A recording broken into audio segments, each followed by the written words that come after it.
Oops.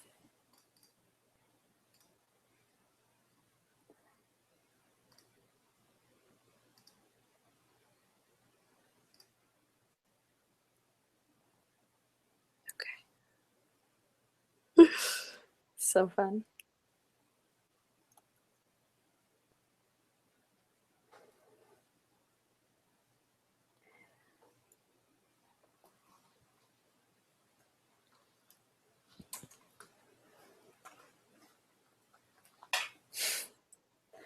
All right, welcome everyone to our work-life balance webinar series. This is the first webinar of the three-part series about work-life balance. And this one is called Hey Boss, How About No, which we'll explain more later. I'm Christy LeMire. I am the owner of Christy LeMire Wellness. I'm a holistic health coach and wellness coach and yoga teacher. I'm here with my good friend Taylor Kloss of Creative TK Consulting. And our goal today is simply to inspire and hopefully motivate you to consider ways that you may be able to bring more of a balance into your personal and your work life. So we're just going to introduce ourselves a little bit, tell you a little bit more about our backgrounds before we launch into the tips of hopefully some tangible things that you can take action on in order to improve your work-life balance. So Taylor, I'd love for you to introduce yourself to everyone. Yes, of course. Hey everyone. Thanks for that intro, Christy. For those of you who don't know me, my name is Taylor Kloss. As Christy said, I'm currently the owner of Creative TK Consulting. But before I was an entrepreneur, I guess you can say I was working in the marketing and fields industry for the world's largest live family entertainment company. And it was a lot. I was there for 6 years, and every day was a different challenge with trying to figure out how I could balance my work life. You know, there was times I often had to say no, and I felt as though my boss maybe didn't appreciate that. But in the end, looking back, I was really working at giving my life 100% and not just my job, because that's really what it's about. It's creating that work-life balance. And today, as an entrepreneur, there's still a lot of challenges. And I think Christy and I came up with this idea for a webinar, and just to create this community of women and inspire others and share our stories. And we want to hear your stories too about the struggles you go through. So it's, you know, we've certainly have not perfected the work-life balance, and it's something that we remind ourselves of every day, and we work on it. So we're excited to be here and be a part of your community. So Christy, I know you're going to tell a little bit about yourself. Thank you. Yes. So Taylor and I have similar backgrounds in that we both worked for larger corporate companies and now have kind of stepped out into the entrepreneurial role and started our own businesses. So I personally used to work in the entertainment industry in LA for about 10 years, and I worked in a lot of different roles, but at the end I was working for NBC Universal, and I found myself, there was ups and downs, but I found myself at times feeling rather miserable and feeling as though I was very stressed out and really not taking care of myself. I felt like work was the main focus in my life, and that I was putting so much time and so much energy into something that really was, at the end of the day, I didn't feel great about, I didn't feel fulfilled about, which may have been fine, but when you feel like the rest of your life is not happening because of work, it can get really frustrating. Mm-hmm. So I eventually decided this has got to change. I let it go on for a few years, but I decided, okay, I need a bigger change, and I wanted to take on a new career path, but I knew that would take time. So I realized that I needed to make some kind of shifts in my current life and in my current work situation in order to be happy and healthy, which I didn't feel that way at the time. So I kind of took it upon myself to start exploring ways to bring in more self-care, to have more of a life outside of work, but still get my job done and still, you know, be showing up and be present every day. So fast forward to now, I sort of took that path and now am in the health and wellness industry.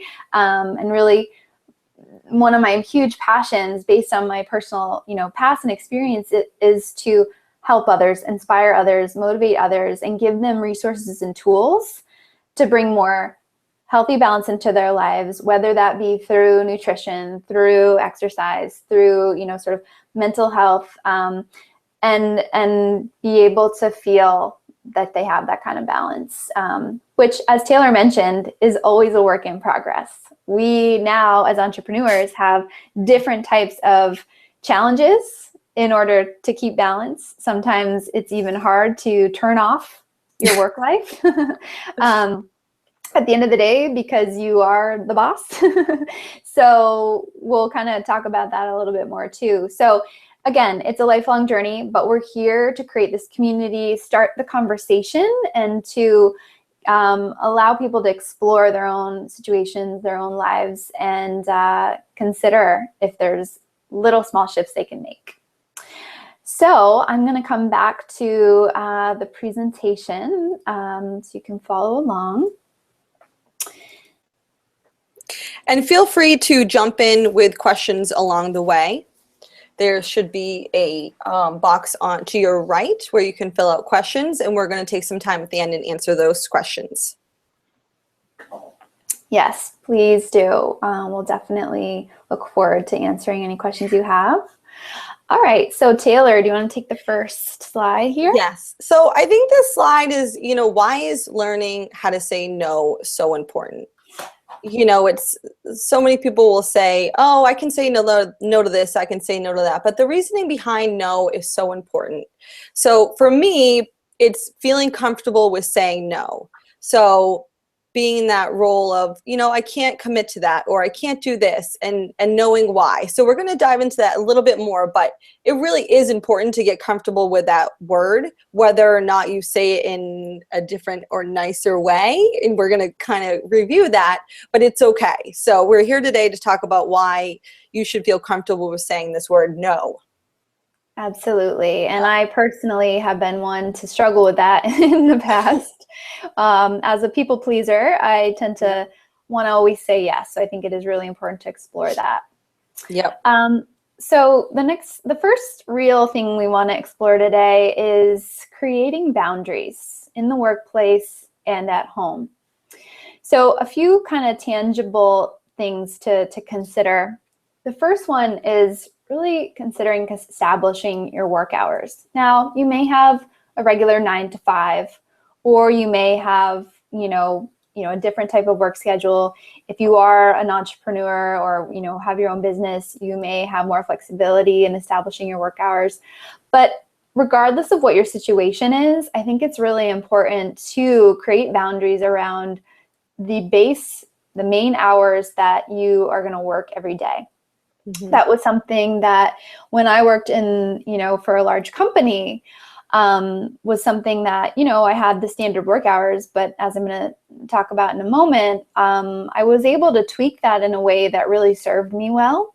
But regardless of if you can change your work hours or not, sticking to them, establishing them and sticking to them so that when that, 5 o'clock or whatever the hour hits that you're done with your workday, then you're moving on to other things. And your to-do list is going to always be long. There's always going to be more to do, It's probably never going to be fully completed. But to be able to realize that tomorrow's another day, you're going to come back to it, and there's other parts of your life that need to be addressed. So even now, when I've been creating my own work schedule, that was something I struggled with at the beginning, where I was like, all right, I'm starting out my business. I'm trying to really get things going. And so I feel like I have to be working constantly. I have to get up, roll out of bed and go straight to the computer, or I'm working on the couch at night till, the wee hours of the morning. And it was hard to sort of turn it off. But I think it's really important to say, all right, you know what, these are my main work hours. If something major comes up and I need to work more, that's one thing. But if I can stick to this and create a routine around the rest of my day, I'm going to feel a whole lot healthier and a whole lot more balanced.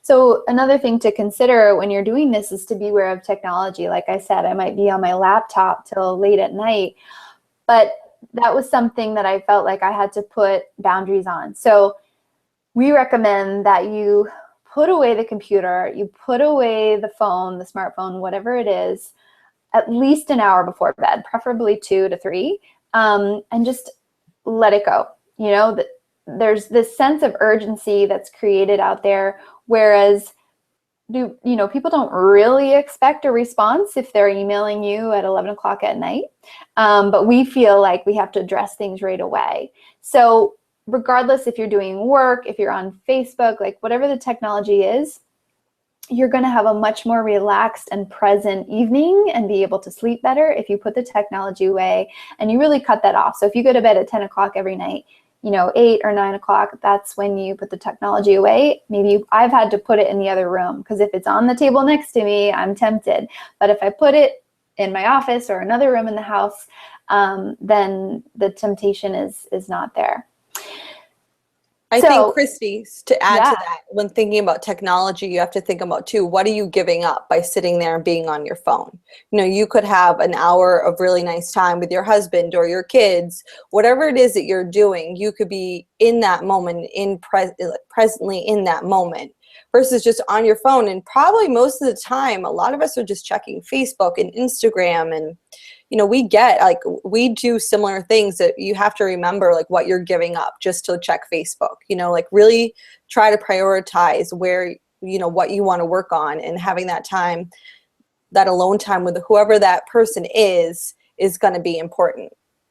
I think that's such a great point. And also to your point of, using your time well. So productivity, right? So that's another thing I used to notice when I worked in an office is that, okay, yeah, I had to be there for 9 hours a day, but I probably messed around on Facebook or was just chatting with people, whatever it was, for probably like a good maybe 3 hours of that day. And it's like, then I would end up working overtime or working late on some project. So if you can actually consider, if I can take these established work hours, really get done what needs to get done, then maybe I don't necessarily need to work that many hours, or maybe I don't necessarily need to be at home doing stuff late at night. If I can stay productive, if I can put away other distractions. So, there's apps out there that can not let you get on Facebook for an hour, things like that. Just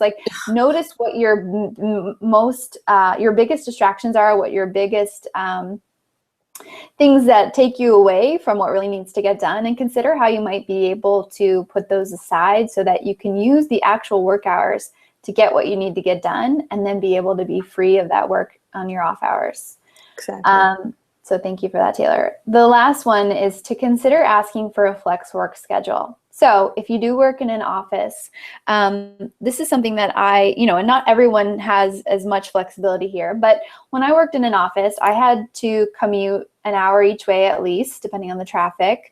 And it was a lot. That's a 9-hour workday plus 2 hours in the car, and that's if I left work on time. So that was really, that's one reason why work felt like my whole life. But when I really started to consider how I could make some small shifts within my work to make my life a little bit, more balanced, was to consider, hey, what if I came in earlier and left later? Would that make a big difference for me? And could that be something that would be okay within my, office setting?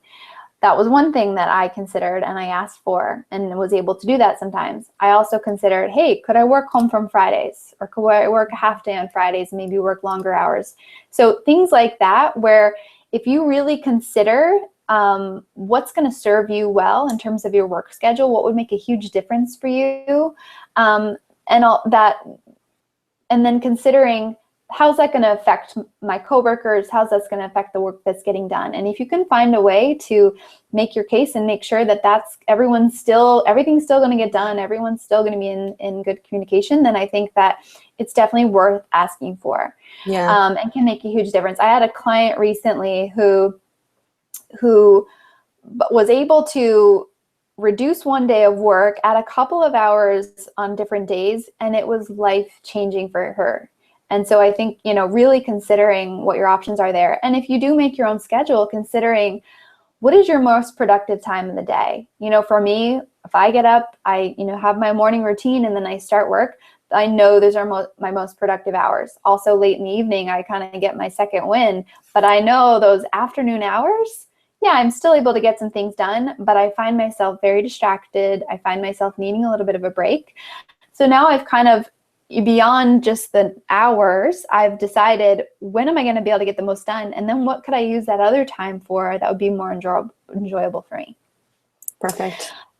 All right, Taylor, communication. Yes. So just to add a little bit onto Christy's point, last point about, flex schedule. When I was at my old job, I left my job to go on a cross-country trip for 3 months. And I was so afraid to ask them for the time off. And a lot of people said, oh, you should ask. They'll probably give you a leave of absence. And I thought, they were never going to give me a leave of absence. And what do you know, when I told them I was leaving, they were like, oh, well, you can just come back after 3 months. And I was like, what? I was floored. But I think at the end of the day, if you're a good employee and you're an asset to whatever company you're with, they're going to want to work with you on your schedule, and they're going to want to make you happy, because a happier employee, you're going to have better work productivity. So don't be afraid to ask, is what I'm saying, because you just never know. I didn't go back to that job, but still, it was nice that they gave me that option. Absolutely. So, Christy, you gave us some really great pointers and tangible tips for how to work on setting different expectations. So now let's talk a little bit about how to communicate those expectations. And it's communicating those expectations not just with your boss or with your coworkers or with your significant other, but it's also with yourself. Because that's where it really starts, is creating the expectations on your own and letting people know about that. And I think, like, a lot of people think, oh, I can't change my work hours, or I can't do this. Like, I skip my lunch period all the time because I've got this going on. And don't get me wrong, there's times working alone where I struggle to go out of the house and walk away from the computer. So I have to, a lot of times, like, have to schedule appointments, and whether it's a yoga class or, meeting up with a client or just walking out of the house, that's on me to do. That's on all of us who is on this call. It's your responsibility to take this time for yourself. No one's going to really come up to you and say, hey, you should really take lunch, unless maybe you have a coworker who's a motivator like us. Your boss isn't going to say, hey, stop working on that. So first of all, it's up to you. And I think, our second point here is create accountability and support. And, by that we mean, so for example, you might have a running buddy you go with, or you might have a person who you go for walks every day around the pond, and you're kind of creating that support system and that accountability. Well, the truth is, you could have the same system in place for a better work-life balance. And maybe that's, you and your husband sitting down at the end of the night and going back to the cell phone thing, but saying, hey, you know what? Both of us are not going to be on our cell phone tonight for an hour. We're going to really connect, and we're going to make each other accountable for being in the moment and being present. The same thing can be applied in the work office, and taking that lunch break. Maybe it's a coworker who you say, you know what? Let's just get out today for half an hour and really start getting into that practice. So, it's a practice. It's not going to be perfect. It's going to take a little bit of time to get there. But sometimes by having a buddy and making yourself accountable, you can achieve those goals faster. And I think the third and the most important thing is understanding the reasoning and the purpose behind why you're saying no and why you're setting these new expectations. You know, the question to ask yourself is, what are you gaining by saying no to, you know, I can't go over tomorrow night. You know, the kids have practice, the kids have this. You know, what are you gaining by that? You know, one of my stories I love to talk about is, in my old job, my boss said to me, hey, I need you to go and cover an event in Montreal. And the event was in 2 days. And this event was known about for months. So I basically said, no, I'm sorry, I can't go. I've committed to a family ski trip. And what I got out of that was, maybe she was pissed off at me, yes, but it also was an opportunity for me to connect with my family. And that's just time you cannot get back. And I will always thank myself for knowing that there was purpose behind me saying no. And I was setting that precedent and setting the expectations that you can't ask me 2 days before an event to cover something.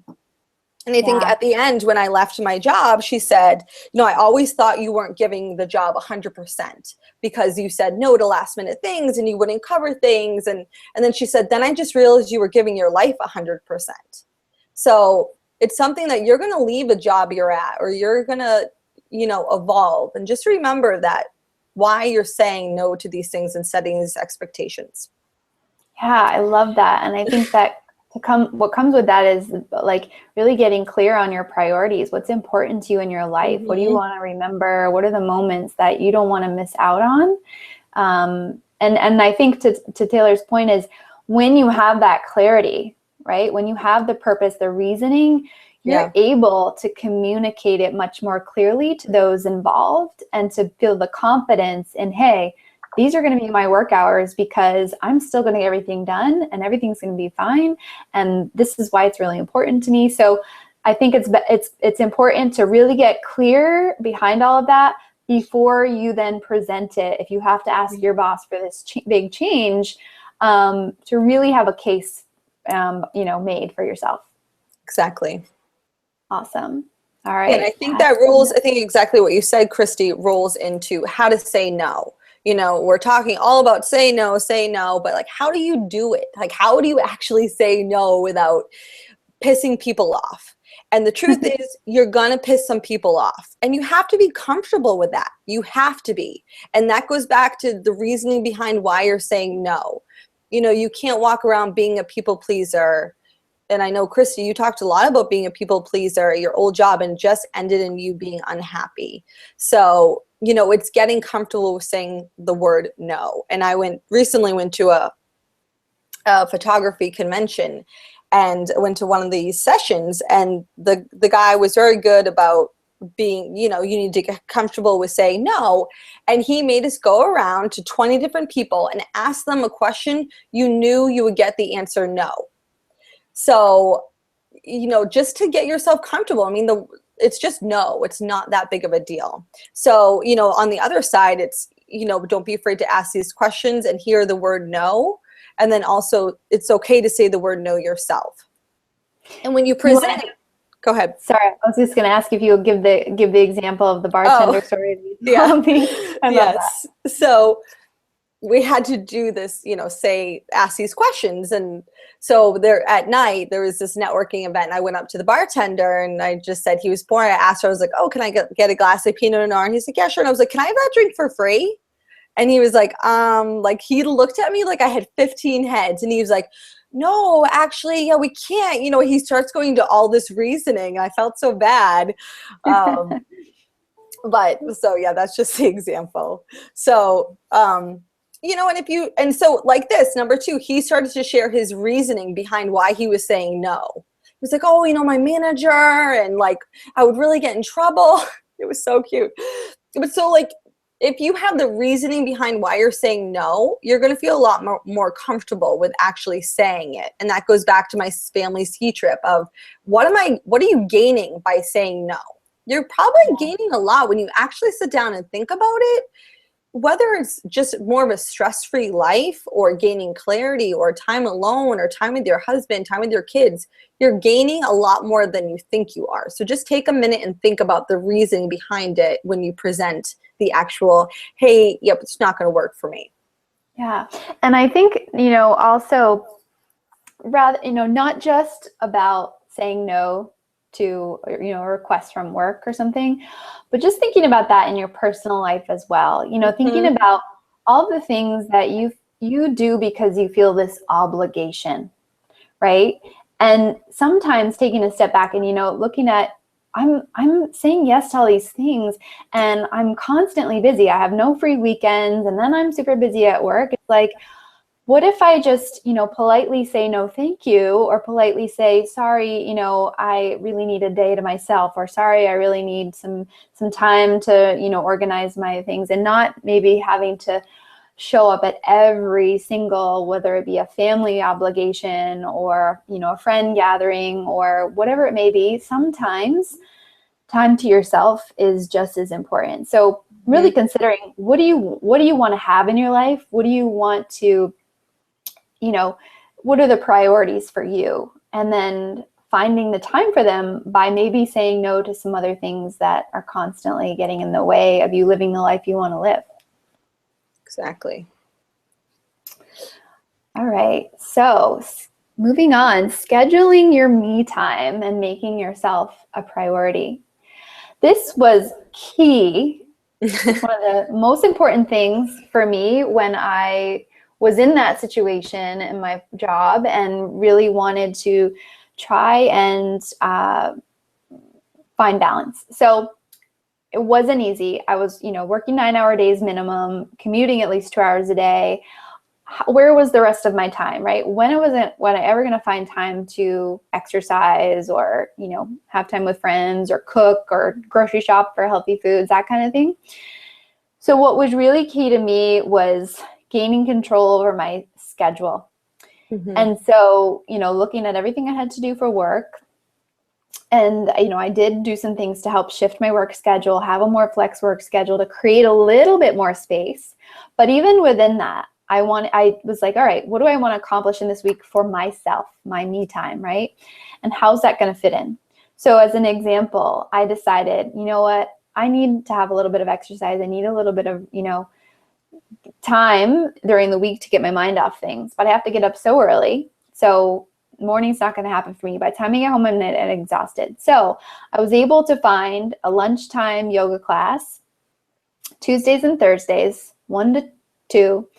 And I didn't take lunch breaks every day. I eventually did because I made that a priority, but it took me a while to get there. So in the meantime, I said, you know what? 2 hours a week, I can take a lunch break for myself. And so I put that in my schedule. I blocked it off my calendar so no one could request a meeting for me. I communicated to my boss, my coworkers, hey, this is really important to me. It's 2 hours out of my week. We can have meetings the other 9 hours of the day. Yeah. You know, it's like, you can give me this. It's very important to me. And then I stuck to it, regardless if I felt like I had busy, you know, I was really busy, or if I was tired, I was like, nope, I'm going 2 hours a week. I can do this. And believe it or not, I would have this meeting every Tuesday about, you know, half hour after my yoga class. And everyone I worked with was like, realizing how much more pleasant I was and how much more focused I was and happy. And they enjoyed being around me more after I went to yoga. So they actually really started to support me. Like, hey, I know you got yoga today. Like, you better get there. And I had, like Taylor said, to your buddy, I found a coworker who would do it with me. So scheduling those in and then communicating to the people that, if they need to know, that you're doing this. So that's just one example, but I think taking a lunch break or taking mini breaks throughout your day is really important. Treating your meetings with yourself like business meetings. So like I said, they go in your calendar, so no one else can steal that time away from you by sending a meeting invite, and having the reminder pop up for you to say, oh, all right, I'm in the middle of this, but this is my time to go for a quick walk around the block, or to go get lunch, or, you know, whatever it may be. And then additionally, allowing yourself to be fully present when you have this me time, because if you're like, okay, I'll take this lunch break, but then you spend the entire time eating and looking at your, iPhone the whole time, reading emails, then that's not really a break. No. You're not really being present. You're not really taking that free time for your mind. So same thing with the technology, like put it away, take away the distractions, get yourself out of the work environment. So you're in an office or whatever it is, designated space where you work, remove yourself from that. Don't eat lunch at your desk whenever you can prevent it. Like move yourself from the situation so you're in a different environment that you can be fully present. Amen. Okay. Amen, sister. And that can be hard. So that leads me to my next point of making small shifts. So things don't change overnight. You can't snap your fingers and everything's perfect. You got to embrace change gradually to prevent feeling overwhelmed. And it can be overwhelming to think of, oh, I'm so deep into this, being bogged down by work, that how will I ever feel a balance? So don't expect it to happen overnight. We encourage you to make small shifts one at a time, gradually, and commit to that. So for instance, this, I can give two examples of this in my past career. One was the yoga. Like that was the first thing I did. I scheduled that in. Then I started taking lunch breaks on other days. Then, I asked for those Friday working from home, all of these little things that sort of started to build upon each other.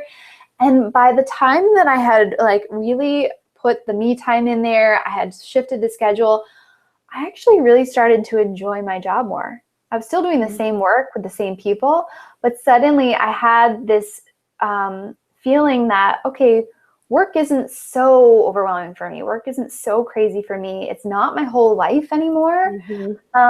And I created this by on my own and asking for support, but I had to be the one to decide what small shifts, what action steps I was going to take. The other thing is, I think, thinking about, okay, if you have a job, right? You have coworkers, you have work hours, you have responsibilities. You can't just not do your job, right? But considering if you're not happy with exactly what you're doing, what might be able to change? So for instance, for me, there were some people that I was working with that I was really struggling to get along with. And as everyone knows, a bad boss or a really frustrating coworker can really put a damper on your day. So I actually, did some due diligence to decide to ask my role to be focused on some other projects that allowed me to work with people who I really enjoyed, work on things I enjoyed more. Yeah, I still had to do some of the stuff I didn't love, but being able to feel a little bit more passionate and a little bit more excited about the things I was working on really made a big difference. So considering within your constraints of your job, is there any little small shifts that would have a huge result for you? And in addition, the me time that you're bringing in, how can I slowly and gradually experiment with how I can bring in these small changes that are also going to have a major change, a major effect on your happiness in your day-to-day life. So taking action. We want you to walk away from this webinar with an action item. So we want you to consider what action step or steps might you be able to take tomorrow or today or ASAP, no matter how big or how small. Could be quitting your job. It could be just, scheduling that one lunch break a week, whatever it is. If you've been considering asking for a flex schedule or a change in your hours, really sit down and consider how that's going to happen. So whatever it is that, any insights that you got from our tips today that you think you might be able to incorporate in, write it down. Set that new goal. And we know you can do it. We've been there. We do it every day. We're constantly reconsidering how we can make our lives more balanced, how we can be more efficient in our work, all those things. So we really, hope that you did get some kind of new insight or inspiration or motivation that you can take with you moving forward. So we hope that you'll have something Yes. to take action on. And we're going to check back with you next week on your action items, because we are having another webinar, which is going to be next Tuesday at the same time, noon. And we really hope to continue this conversation and continue this community of how to create a better work-life balance. And next week is all about I'm awake, I swear, which we all, can tend to do. So we're excited and we're thankful. We're so thankful that we had so many women sign up for our webinar. We're really grateful and we're happy to be here. So thank you. Yes, thank you, everyone. And just to elaborate on what Taylor said, next week we'll be talking about self-care and how to increase your energy, because oftentimes when you're working so hard and balancing family and life and friends and your job, we can get exhausted, right? And you need to have the energy to be able to get done everything you need to get done in a day, as well as take time for yourself, have energy to do that exercise or whatever it is. So we're going to give you lots of really good tangible tips on how to increase your energy, how, if you're making that me time, what are you going to do with it? That was really key for me also when I was working on making changes, is to feel like I was nourishing myself enough in a way that I had the energy to do everything I wanted to do in a day, both at work and in my personal life. So we look forward to that. We have one question that I wanted to touch on before we wrap up. Okay. And it's about the concern of working from home and having challenges in doing that, and how we are able to balance our time. Since both Taylor and I can relate to that, we both partly work from home and then we work elsewhere with clients, but both something that we can certainly relate to. One thing that I'll say, and then I'd love, Taylor, to get your insight as well, is for me, the scheduling part of it is really important. Like I mentioned before, is, designating those work hours and then being able to walk away and, turn the technology off during the time that you are at home. I also found at the beginning that I was allowing my house and, what was going on at home to distract me from my work. So it kind of went both ways. Whereas if I came downstairs from my office and I saw there was laundry to do, like, oh, well, why not? I'm right here, throw it in the washing machine or do the dishes or, and sometimes I think that just happened, but then sometimes I think I was using that as an excuse to not get what I needed to get done with work. So that was really important for me to tell myself, okay, these are my work hours. I can do laundry, at 7 o'clock at night if I really want to do laundry today, or I can do it first thing in the morning. I had to create that boundary and say, no, I'm not going to be doing those household chores in the middle of the day, because it's just too much time goes by. And then I feel like I do end up working at 9 o'clock at night because I didn't get what I needed to get done for work during the day. Yeah, second piece, I think what's really helpful sometimes is to consider focusing on one thing at a time, right? So think about when we're talking about productivity, I sometimes feel like I'm a cat. I'm like, oh, I'm doing this. And then boom, an email pops up. Ooh, I gotta get that. Ooh, I got a text. Ooh, I'm like looking in a million different directions and not able to stay focused on one thing. So one thing I do is, to be productive, if you can set time for yourself, this is the one thing I'm doing. So if I'm working on a marketing campaign or on my newsletter or, making phone calls, I say, okay, for this 45 minutes, it's the only thing I'm going to do. I'm going to put my phone in the other room. I'm going to, whatever it is, turn off Facebook, turn off any other distractions, shut my office door. And for this next 45 minutes, this is all I'm doing. And I set a timer. So that I know, okay, it will ding. There will be an end to this one thing, but for now, it's the only focus. So that's actually been really helpful for me to get more done in my day. Taylor, do you have any other insights in terms of? Yeah, you call it a cat, but I call it ADD. because there's times where I jump around too. And so I like the idea of setting up a timer. Maybe I should try that. That seems like it'd be really helpful sometimes. But I think for me, the biggest thing is I'm, you know, I guess I'm a workhorse. Like I wake up and I'm at my computer and I'm in it. Like I have no problem getting work done. I really don't. I sit at my computer. I love it. I'm in it. My problem is pulling myself away. And whether it's working out or eating lunch or just going for a walk, that's my biggest challenge. So I've used some tactics to help me through that. I've been now in business for 2 years. So it's still a struggle, but I definitely am feeling better. I mean, I think the first thing working at home is, get up and shower. I know it sounds silly, but you could work in your pajamas all day long and you just don't feel 100%. So get ready and, schedule your workout time or your me time, whatever you want to do to take that break that day. For me, it was, signing up for a yoga class at noon, and I couldn't cancel the class because I'd have to pay for it. So I'd always have to peel myself away from the computer. And then also it's, using my fiance. When he comes home, I'm done with work. Unless I'm working on a huge project, but I use him as he usually gets home at 5:30. So when he's home, it's time to focus on other things, because the truth is I've been sitting here at my desk for probably 8-9 hours. And I need to switch my focus on something else. So those are probably what I use to help create a better work-life balance for me. And so I use a little bit of other people. I use schedulers, and then I use a shower. Yeah, no, I think that's such a great point. Yeah. And I've found that for myself too, and other clients that I've worked with who work from home talk about that, and how that morning routine is so important.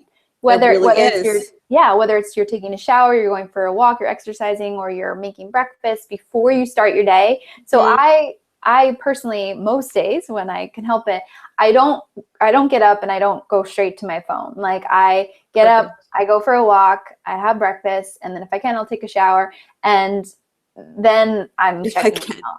And that, I feel like, not only does that allow you to separate home and work, but it also allows you to have a free mind in the beginning of the day to think about what are the real priorities of the day. What's the one thing that you need to get done, or the few things that are the priority. Set those intentions. This is what my focus is for the day. Feel more grounded. Think about other things, because oftentimes that's our most creative time of the day, is the morning hours. So to be able to really capitalize on that and not feel like you're diving straight into work, which can happen to all of us, but it can especially happen when you work from home. All right, so we're going to get wrapped up in a couple minutes, but I wanted to just have Taylor and I tell you a little bit more about what we do in our own personal businesses. So you have a little bit more idea of who we are, what we do, and hopefully we'll continue this conversation with you in our next webinars.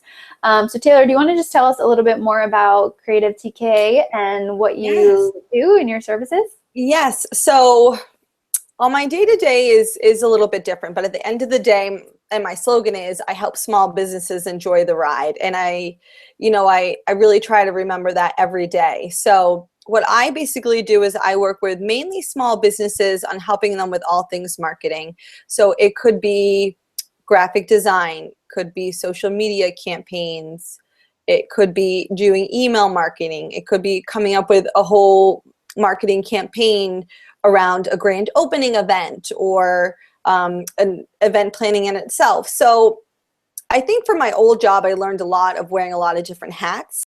And I currently, I practice that today, and I love it. I love being able to help a company with a lot of different things. And I love working with small businesses because you have direct access to those business owners. So it's, every day is a little bit different depending on what the client's need are. I mean, currently I'm working on Savor Newburyport, which is a 10-day celebration of food, wine, events in Newburyport, September 17th through the 26th. And so that's, the big event right now. So I'm really enjoying it. And so every day is a little different. Yeah. And Taylor is such a joy to work with. She's done some small marketing things for me in design, and she's really, really talented. story. And for me, I really tapped into my past in terms of, what was going to make me feel fulfilled, excuse me. And I decided that I really wanted to work with people on a more intimate basis and help them find balance in their lives. And so I embarked on a journey to become a integrative nutrition health coach. So I went to nutrition school and learned all sorts of dietary theories, and I work with people in terms of nutrition and health in a very personalized way. I treat everyone as an individual, and we look at not only what foods and what types of exercise are going to be best for them in terms of their own personal body. I feel like everyone is so different, so there's no one perfect way of eating or exercising. It's unique to you as an individual. But also it goes way beyond food and exercise. With me, we look at all the areas of your life that are affecting your health, including your career. Work is a huge part of our lives. So I think that's a big thing to consider. Your relationships, your spirituality, all these elements of your life and your lifestyle that you may want to consider how they're affecting your happiness, your health, your nutrition, all of those things. It's all very connected. And I most recently actually became a trained hormone cure coach. And so I also incorporate work with women to help them identify any imbalances when it comes to hormones in their bodies, which are very common and can come from lots of different in lots of different ways. But we work together to identify what imbalances you may have hormonally, and then I work with you on protocols to help you heal those imbalances. And it is possible, as much as it may seem impossible, or your doctor may tell you you're crazy, that you're just getting older or whatever, that you're feeling this way. But there are simple nutritional and lifestyle habits and natural supplements that can make a huge difference. So anyway, that's sort of, in the last couple of years, that's become a big part of my practice, because I feel like most women can relate to that in some way and can experience really great results. So that's what I do. And so just to invite you all to rejoin us next Tuesday at noon to talk about increasing your energy, self-care, and continue this conversation around work-life balance. Also want to invite you to each of our websites. My website is ChristyLemireWellness.com, and Taylor's is it TK Creative or Creative TK? It's Creative TK. Okay, creativetk.com. Yep. So you can check us out more. You can join our newsletters. You can check us out on Facebook. All the links are there. And also, we will send out a link to the replay of this recording so you can watch it again if you'd like, or you can share it with your friends. Like, if you know people who may benefit from this in any way, just as an inspiration or a motivator to consider how they can bring some more balance into their lives, we encourage you to do so, because just even thinking about it, and considering one small shift you could make could be the one thing that someone needs in order to find more health and happiness in their life. So exactly. Please feel free to share it, and we'll be in touch. We can't wait to see you next week. Yay, thank you. Thank you, everyone. Have a great rest of your day. Bye. Bye.